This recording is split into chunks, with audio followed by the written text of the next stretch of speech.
the air in Eleonora's, the restaurant my mother-in-law had ironically named after herself, was thick with the scent of roasted garlic, expensive perfume, and manufactured joy.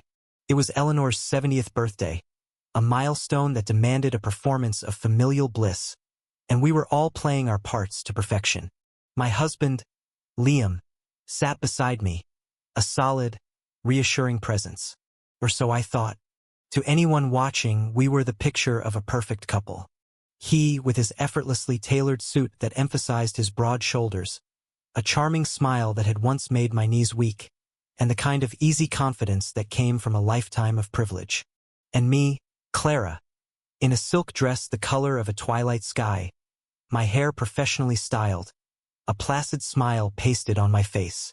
I had spent 2 hours getting ready, not for Eleanor, but for the reflection of myself I wanted to see in Liam's eyes. A woman he was proud of, a woman he loved. "Clara, dear, you're looking a little pale," Eleanor commented from the head of the table, her voice a smooth, cultured purr that always carried a subtle edge of judgment. Her eyes, the same piercing blue as Liam's, scanned me from head to toe. "Are you feeling all right? We're all hoping for some good news from you and Liam soon. A grandchild would be the most wonderful 70th birthday present a woman could ask for." A polite, tight laugh escaped my lips. "Just a little tired, Eleanor. It's been a busy week." The good news she was referring to was a baby, a subject that had become a constant, throbbing ache in my life. For 2 years, Liam and I had been trying. 2 years of ovulation kits, temperature tracking, timed intercourse that felt more like a chore than an act of love, and the crushing disappointment that arrived with my period each month like a punctual, unwelcome guest. Liam had been supportive, holding me through the tears and assuring me, "It'll happen when it's meant to happen, love." But I could see the strain behind his eyes, the flicker of disappointment he tried so hard to hide. I glanced at him now, hoping for a supportive smile or a squeeze of my hand. Instead, his attention was fixed on his wine glass, his thumb tracing anxious circles around its rim. His jaw was clenched, a tiny muscle twitching just below his ear. He hadn't met my eyes properly all evening. I'd chalked it up to the stress of organizing this grand affair for his mother, a woman notoriously difficult to please. "Well, don't work yourself too hard," his father, Robert, chimed in, his voice a gentle rumble that was often lost in the force of his wife's personality. He gave me a kind, crinkle-eyed smile. "We're proud of all you've accomplished with your gallery, Clara." "Thank you, Robert." I felt a genuine warmth for my father-in-law. He was the only one in Liam's family who seemed to see me as Clara, not just Liam's wife. The conversation flowed around me, a river of inside jokes and shared memories from which I often felt excluded. They talked about summers at the lake house before I was in the picture, about Liam's university rugby days, about his sister Chloe's latest disastrous foray into online dating. I smiled and nodded, a well-practiced pantomime of belonging. My role was to be the quiet, elegant accessory to their son. I reached for my own wine glass, the cool crystal a small comfort against my clammy skin. My gaze drifted across the table to Liam again. He was staring straight ahead, his expression unreadable, a mask of polite interest. But I knew him. I knew the subtle tells. The way he tapped his finger against his thigh under the table, the slight furrow in his brow that only I would notice. Something was wrong, terribly wrong. My mind raced through the possibilities. Was it work? Had a major deal fallen through? Was he worried about his mother's health, despite her vibrant appearance? My heart softened. Of course, that was it. He was worried about her, and the pressure of this party was getting to him. I felt a surge of love and a pang of guilt for being so wrapped up in my own anxieties. I needed to be there for him. I rested my hand on his knee beneath the pristine white tablecloth. His muscles were rigid, coiled like a spring. He flinched at my touch, a barely perceptible jerk, but I felt it like an electric shock. He turned to me, and for a fleeting second his mask slipped. I saw a look of such profound, gut-wrenching anguish in his eyes that it stole my breath. It was a look I had never seen before, a terrifying cocktail of guilt, fear, and a sorrow so deep it seemed bottomless. Before I could ask, "What is it? What's wrong?" he composed himself, the mask sliding perfectly back into place. He gave me a weak, brittle smile that didn't reach his eyes. "Everything okay?" he murmured, his voice low and strained. "I was about to ask you the same thing," I whispered back, my own unease growing into a cold dread that began to seep into my bones. He simply shook his head, a minute, dismissive gesture, and turned his attention back to his sister, who was now regaling the table with a loud, animated story. But I couldn't look away from him. I watched his hand, the one not tapping nervously on his thigh, slip into the inner pocket of his suit jacket. It was a slow, deliberate movement, almost furtive. He fumbled for a moment, and then his hand re-emerged, moving stealthily beneath the table. My heart started to pound, a frantic, heavy drumbeat against my ribs. What was he doing? The world seemed to slow down, the vibrant sounds of the restaurant fading into a dull, distant roar. I felt his fingers brush against mine, a cold, clammy touch that sent a shiver down my spine. And then I felt it, a small, folded piece of paper being pressed into my palm. My first thought was absurdly romantic. Was it a love note? A little secret message, just for us? In the middle of this suffocating family dinner? A reassurance that despite the stress, we were still us? He pulled his hand away as quickly as he'd offered it, his gaze fixed resolutely on the other end of the table. He wouldn't look at me. He couldn't. And in that moment, the cold dread in my gut crystallized into sheer terror. This was not a love note. Love was not cold and clandestine. Love did not feel like a shard of ice being slipped into your hand. My fingers trembled as I clutched the note. It felt heavy, impossibly heavy, as if it contained the weight of the world.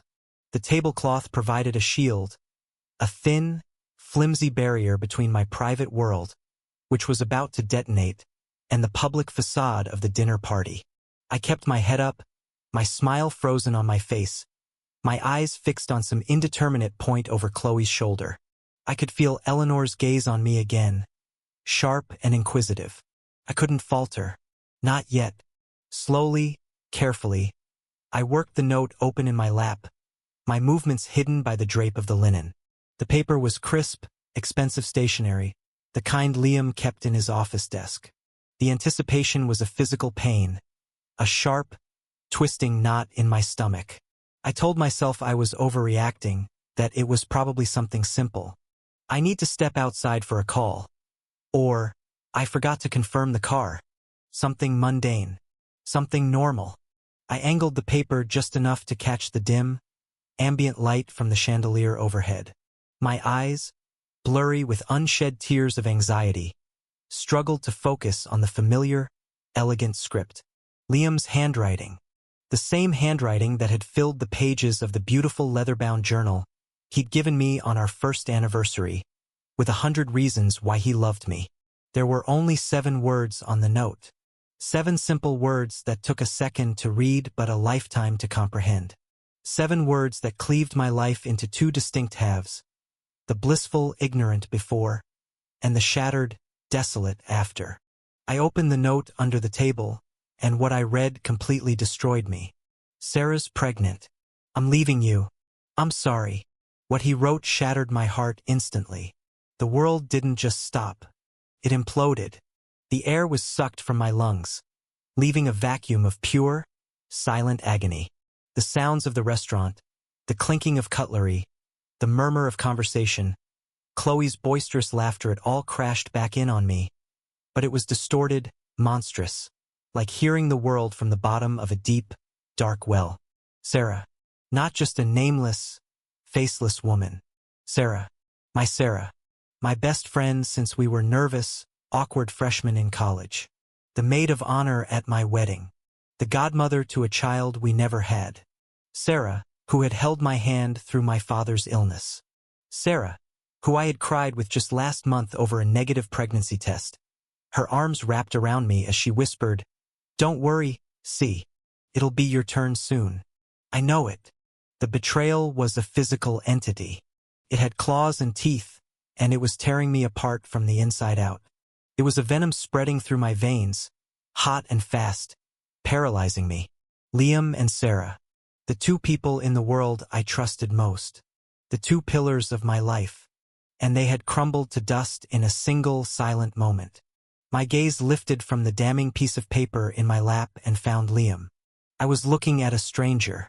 The handsome face I had woken up to for 6 years was now a grotesque mask. The love I thought I saw in his eyes was a lie. The shared dreams, the whispered secrets in the dark, the future we were building, it was all a sham. A long, elaborate, cruel deception. How long? The question screamed in the silent cavern of my mind. How long had they been laughing at me behind my back? How many of our dinner dates had he canceled for a late night at the office that was really a night with her?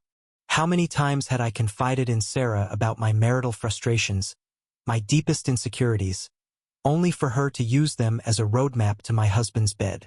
The pregnancy. That was the masterstroke of cruelty. They hadn't just had an affair. They had created a life. The one thing I wanted more than anything in the world, the one thing that had become the central source of my pain and longing, she had gotten it. With my husband. It was a victory lap on the grave of our marriage. Across the table, Eleanor lifted her champagne flute. "A toast," she declared, her voice ringing with matriarchal authority. "To family, to health, and to the future, whatever it may hold." Everyone raised their glasses. "To the future," they echoed. I saw Liam raise his glass, his hands steady, his face a perfect, unreadable slate.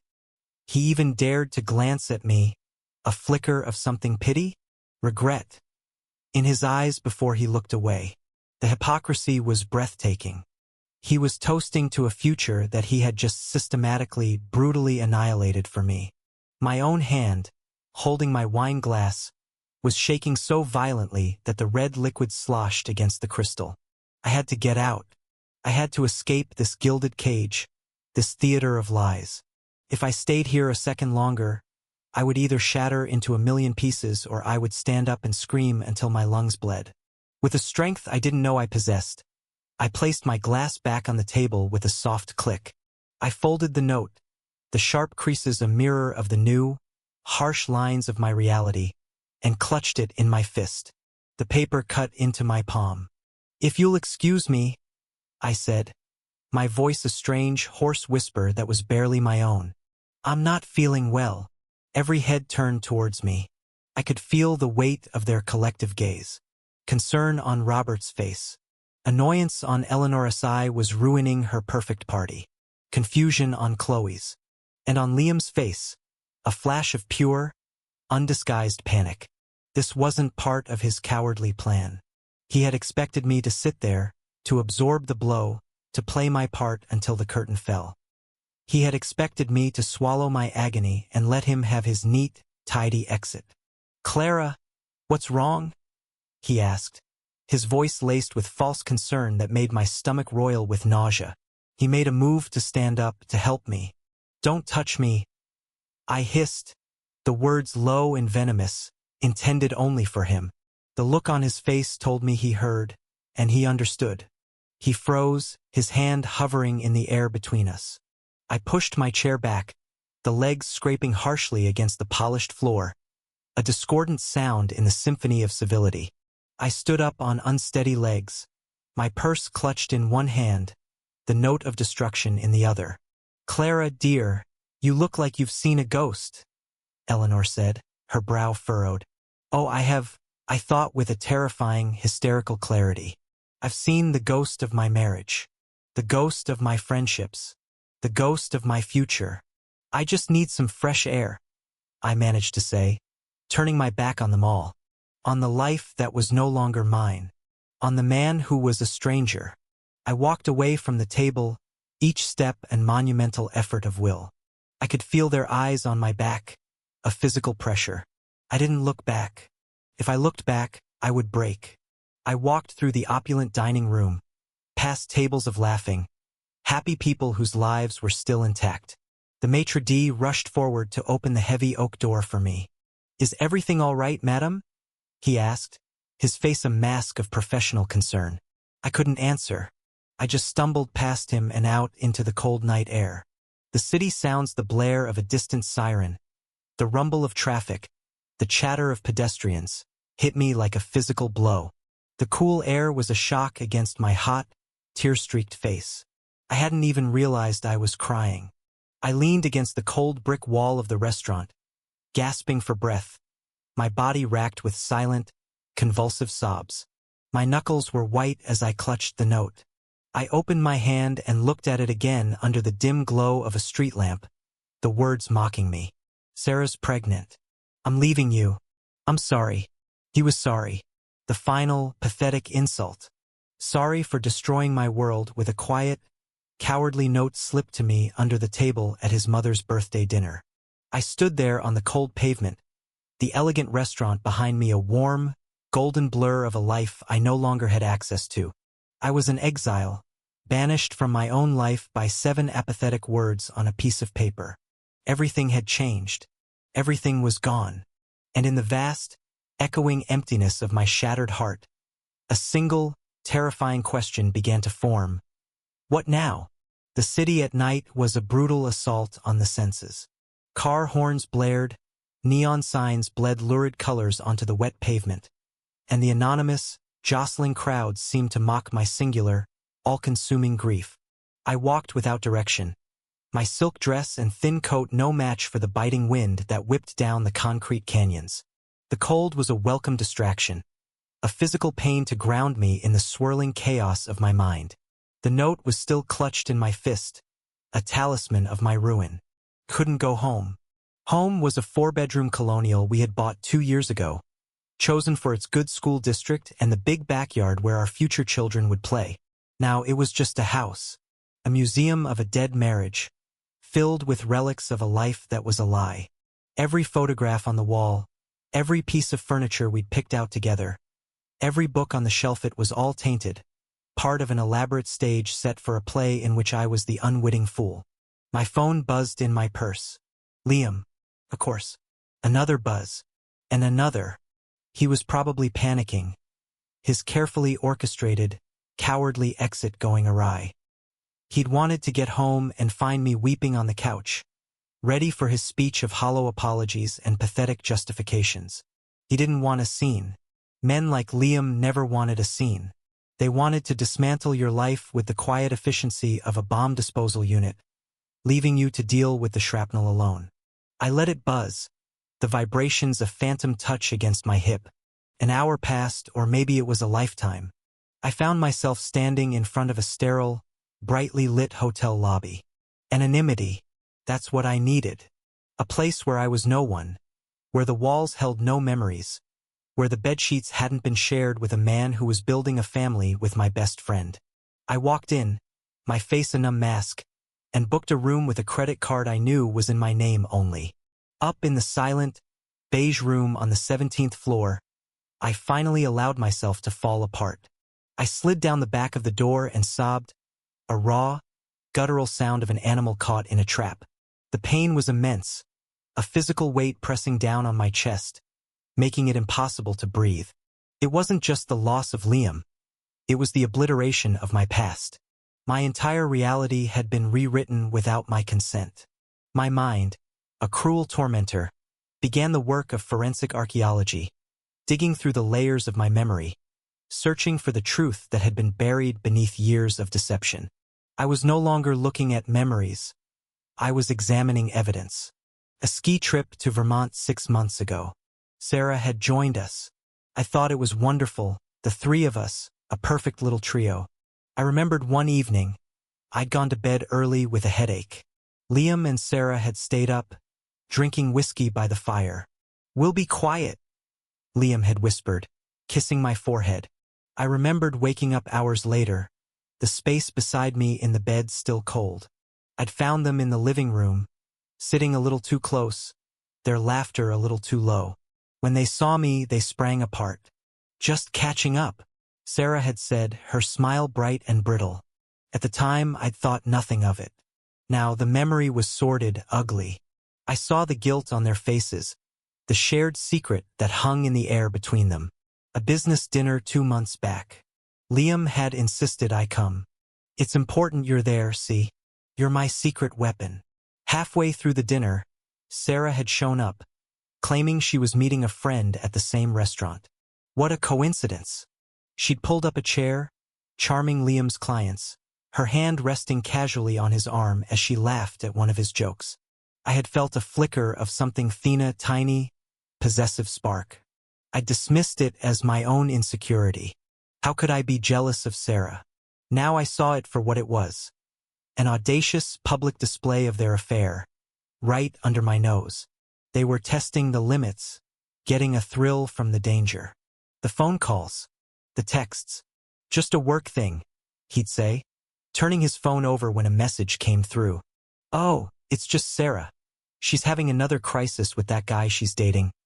I'd say to myself, seeing her name flash on his screen. The lies weren't just his. They were hers, too. I had been their accomplice in my own betrayal. The most painful excavation was digging through my conversations with Sarah. I remembered calling her in tears after another failed fertility treatment. Her voice so full of sympathy. Oh, honey, I'm so sorry. It's not fair. You deserve this more than anyone. What was she thinking as she said that? Was she already sleeping with my husband? Was she already pregnant with his child? The thought was so monstrous, so profoundly cruel, that it made me physically sick. I stumbled to the bathroom and retched into the pristine toilet, my body trying to expel the poison of their deceit.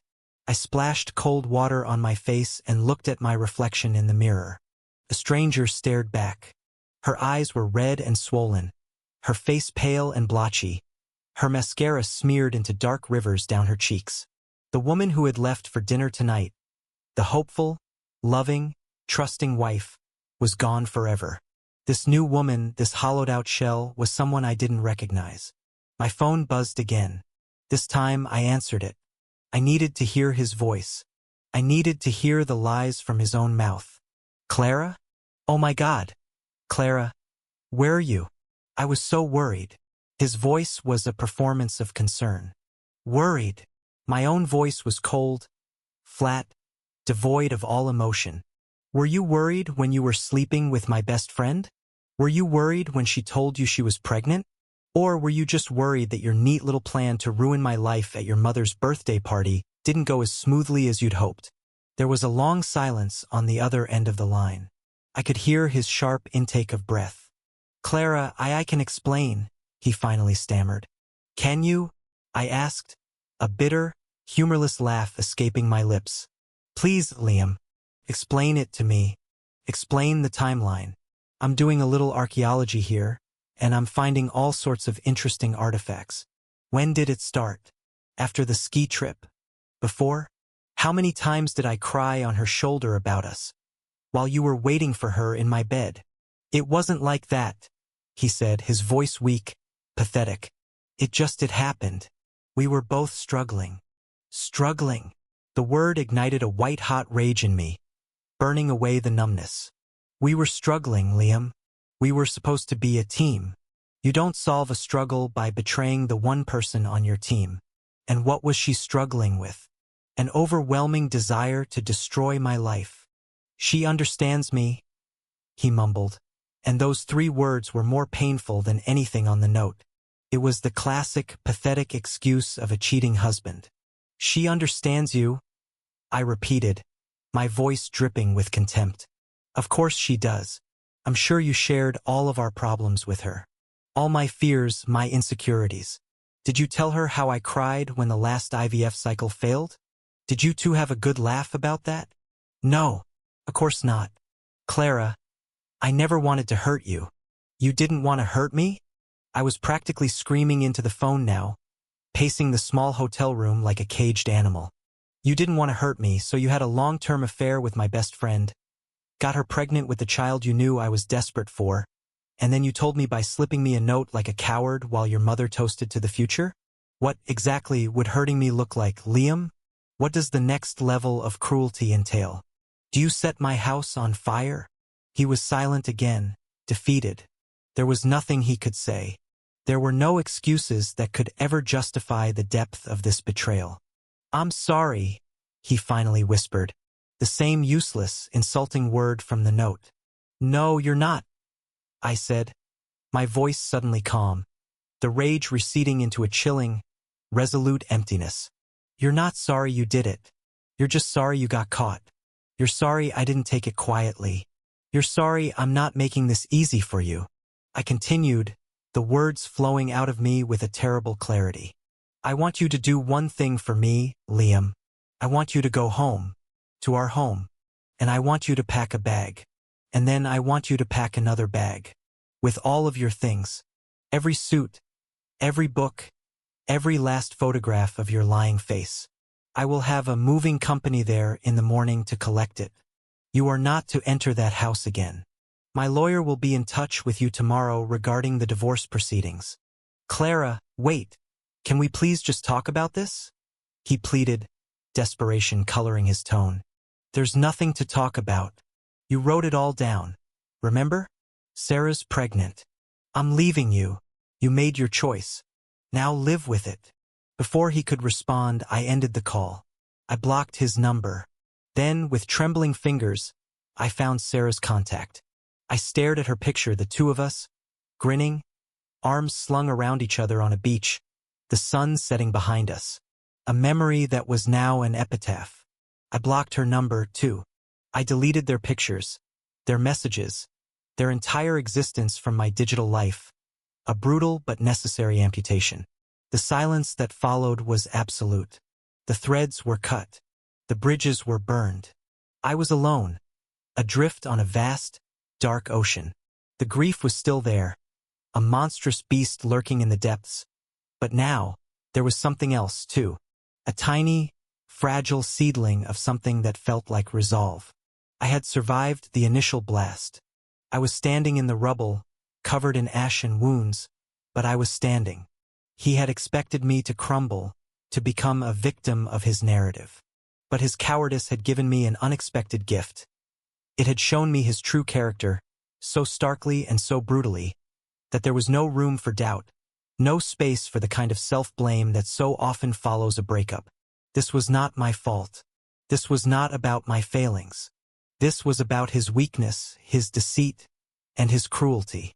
My gaze fell on my purse, and I thought of my own family.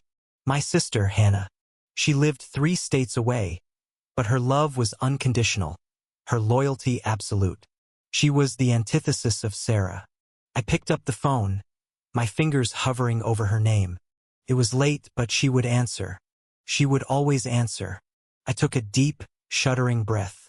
I didn't know what I would say. How could I even begin to explain the cataclysm that had just occurred? But I knew that when she picked up, I would hear a voice that was honest and true and safe.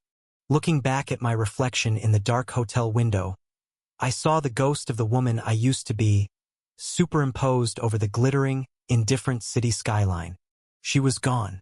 But the woman staring back at me, the one who had walked out of that restaurant, who had faced down the lies, who was about to make the call that would be the first step out of this hell, she was a survivor. My heart was shattered, my world destroyed. But as my thumb finally pressed the call button, I knew, with a certainty that cut through the pain, that I would not let them be the ones who defined my future. The story of my life was not over. They had just written a horrific chapter. Now it was my turn to write the next one.